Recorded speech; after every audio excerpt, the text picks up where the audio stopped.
My name is Raylan Adderholt, and I'm 23 years old. I go to school at Old Dominion University, where I also work as a graduate teaching instructor of record. So the difference between a graduate teaching assistant and a graduate teaching assistant instructor of record is that I'm actually in charge of the class. I'm not just there to administer exams. Like, I have to do everything, and there's no one in my class with me. So Monday, Wednesday, Friday, I would teach at 8 and 9 a.m. So I would get up sometime between 5:30 and 6 so that I could get ready and get to campus on time. Yeah. And sadly, I got up late. I should have been up by 5:45. I was like, no shower. Don't care. That happens with a lot of us. I had my own classes that I was taking while I was teaching. I had to take a minimum of 9 credit hours, which is a full load for a graduate student. While I worked as a GTAI, they say that it's 20 hours a week, which is a lie. If you're ever a GTAI, don't believe that. It's not 20 hours a week. It's many, many more. I had to design a syllabus for the course. I had to select all the readings that I assigned for the course, create all the homework assignments, all the quizzes, all the journal entries, because I had them do free writing in a journal during most classes. I had to create all 4 assignments, so they had to do at least 20 pages of writing throughout the semester for their portfolio. So I created 4 different papers, a midterm, and a final, so that they would have 5 different papers, a midterm and a final, so that they would reach their 20-page minimum. So I held class 3 days a week for 50 minutes. Sometimes I held it online because I'd get sick, so held it online, learned how to deal with online chats and discussion boards, and seeing Blackboard from the other side is kind of weird, but now I understand why so many professors hate it. It's a pain. It's weird how sometimes traffic here, you can leave at one time and it's horrible, but if you leave 5 minutes later, traffic is completely different. So it's like that every day. I never know what time I'm supposed to leave. I always leave at least an hour in advance though, because I never know how long it's going to take me. And it takes me like 22 minutes to get home from campus at night when there's like no traffic, but there have been times that it's taken me an hour and 14 minutes to get to campus in the morning because of traffic.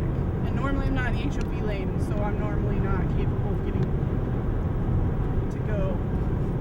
I have to enforce rules and regulations and attendance policies and kind of play the bad guy every now and again. That was probably the hardest part for me, is that I got sick. I had H1N1 this semester, so I had to cancel 2 weeks of classes, and that ticked a lot of people off, a lot of my students, because I couldn't be there legally. I was not allowed to be there, but they don't understand that, and so they just know that they're not in class and they're paying for a class, so they'd get really frustrated with me. But I tried to hold office hours online and like be available to chat with them and Google Chat, 'cause our school uses that.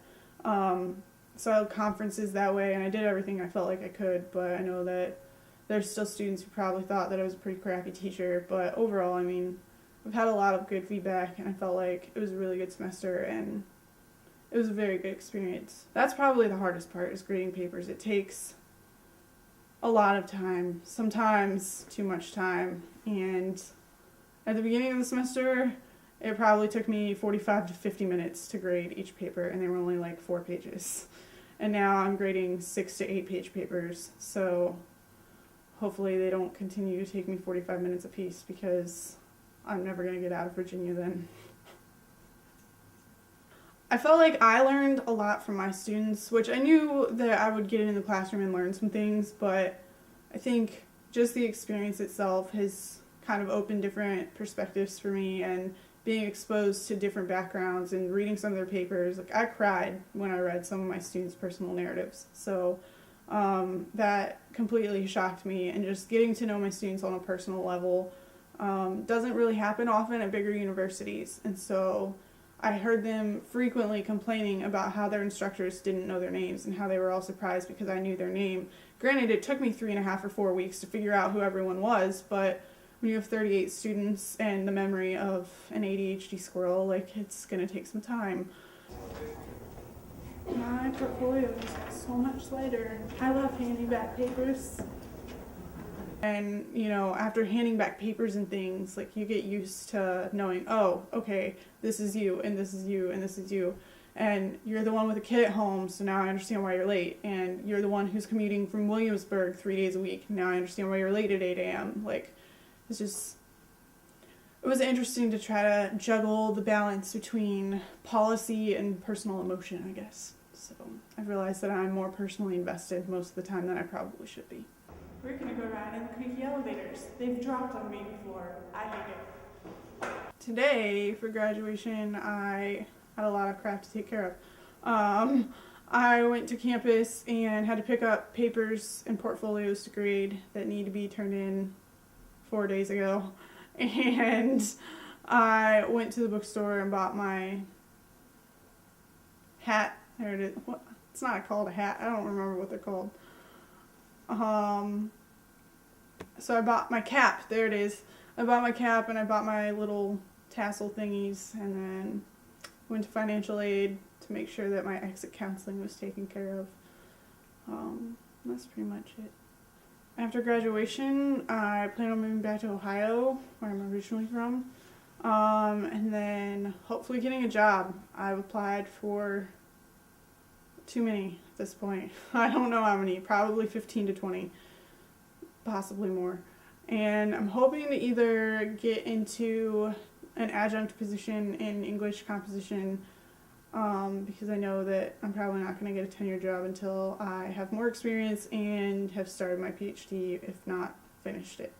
And if I can't get into one of those positions, then I'm looking at information architecture, which is dealing with websites and design and restructuring, formatting, those kind of things. I don't think there's really much that I would change. Like, if I could go back and do this whole semester again, if I could avoid getting swine flu, that'd be great.